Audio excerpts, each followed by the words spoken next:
Hey everyone, it's Tony from Mr. T's Toys, a place to review and discuss vintage and modern toys and to geek out over the various fandoms of today and yesterday.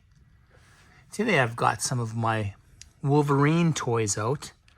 Now, Wolverine or Logan, hard to imagine that there was once a time where people and kids didn't know who or what Wolverine or the X-Men were. But when I was growing up, it was a little bit more obscure in the early 80s. And I was very excited when we finally started to get an X-Men cartoon in 1992, I believe. And later when they started to do the movies. Now, Wolverine, one of my favorite superheroes of all time, but more importantly, back in my teenage years, he was my favorite X-Men by far. I think one of the first times that I knew what Wolverine was, or where I saw him, was in an X-Men comic, and I just fell in love with this this costume here, the tan and the brown. Actually, if you look at this Marvel Legends figure from the 2000s, that's kind of the Wolverine that I grew up in. In fact, the comic book that comes with these Toy Biz figures from back in the 2000s, I had that comic. In fact, I started collecting comic books maybe when I was in grade 3 or 4, but I remember specifically in grade 5, junior high, really getting into X-Men and X Factor. But it was after Giant Size X-Men #1, which was when Wolverine joined the X-Men. And if you see over here, you can see a reprint of Incredible Hulk 181. That's the first appearance of Wolverine. He fought the Hulk. This is the actual comic book, which came out in 1974. Is one of the most valuable books from the Bronze Age. I happen to have one. I picked it up years ago. And as far as my X-Men run, I've got from #1 from the 60s, all the way to present day. It's they're important books, important storylines that I really, for whatever reason, I was really drawn to. Now, the toys, you can see some of the toys here. The first Wolverine toy that came out was in 1984. And there was a line from Mattel called the Marvel Secret Wars.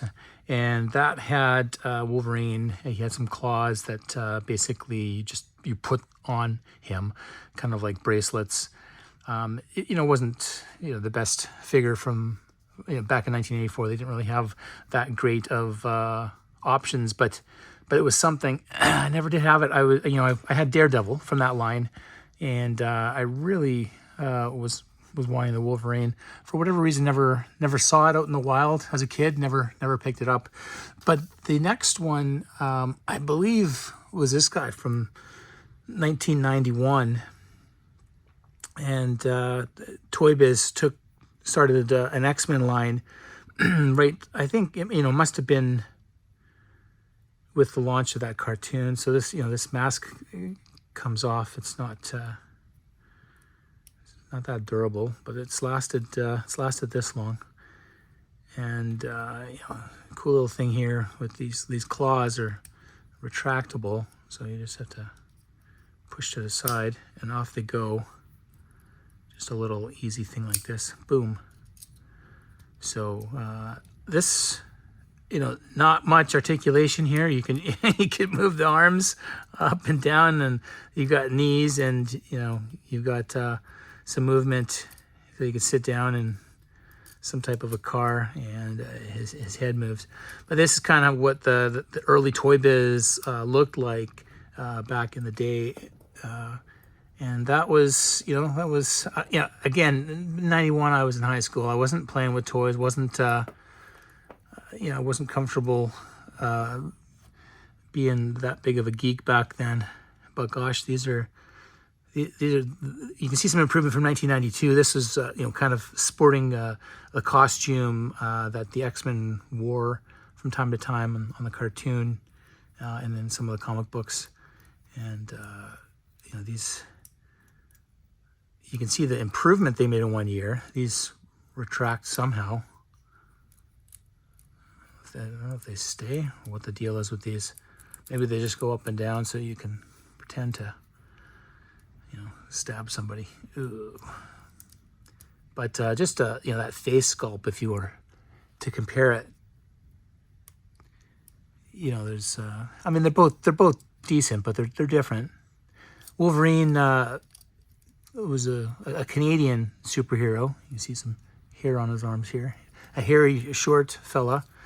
And he had in addition to these claws, for those of you that don't know, his powers is a healing power.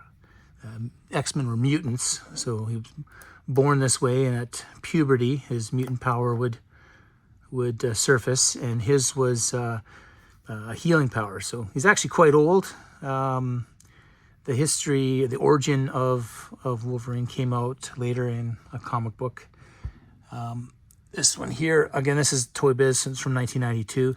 This is a version of him as Weapon X. So they actually took him with that healing power, and they put this fake metal alloy that they invented that's indestructible, adamantium, and they laced his skeleton with it. And they thought for years that they put these claws as implants, but as you find out later on, he always had those bone claws.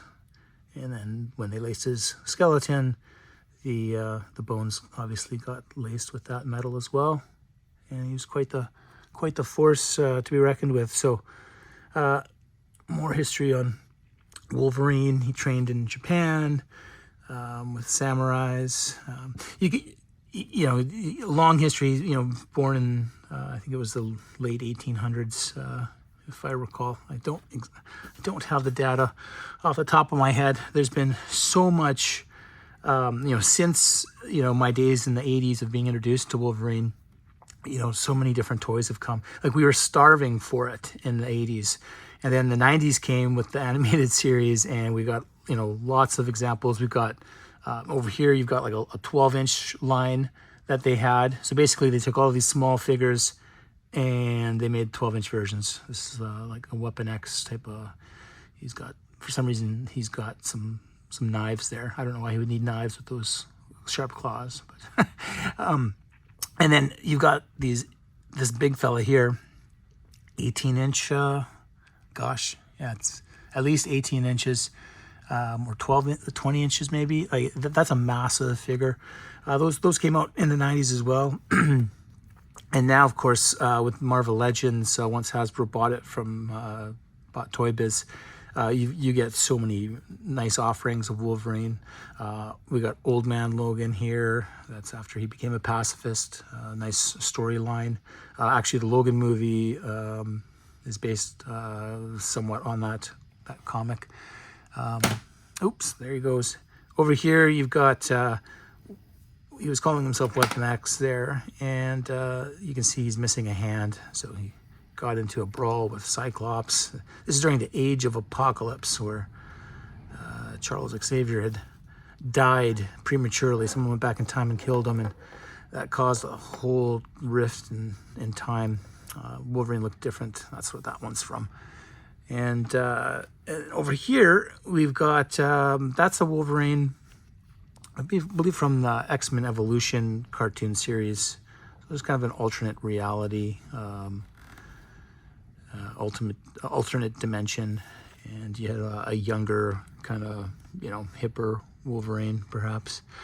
This is a more classic mold and figure over here with a little bit of battle damage on him. Excellent sculpt. That one's not so posable, though. Not very posable at all. But I mean, I guess the early Toy Biz weren't the most posable either. Certainly, Hasbro has done great things with the Marvel Legends line. I I wouldn't be able to collect all of the Wolverines. There's just too many, and I'm happy about that. I'm glad that I can choose my Wolverines. I can pick the best ones that I want. I've got far more than what I've shown you guys here, but I've got some more of the retro style 6-inch that are on card backs that came out a few years back. And basically they've taken this figure here and made it look like a Marvel Legends figure. Really nice figure, an homage to the original Toy Biz line. So yeah, there you have it. Wolverine, absolutely probably the best X-Men and superhero that I was ever exposed to as a kid. Love him today, and Hugh Jackman. What can you say about Hugh Jackman? Does an amazing job portraying Wolverine in the movies, in the Marvel Cinematic. I guess it's not Marvel Cinematic yet until Deadpool 3 comes out, but in the Fox, I believe it's Fox that did the Wolverines and the X-Men's. So looking forward to that Deadpool 3. That should be coming up soon. But in the meantime, I'll just be here playing with my Wolverine toys at Mr. T's Toys.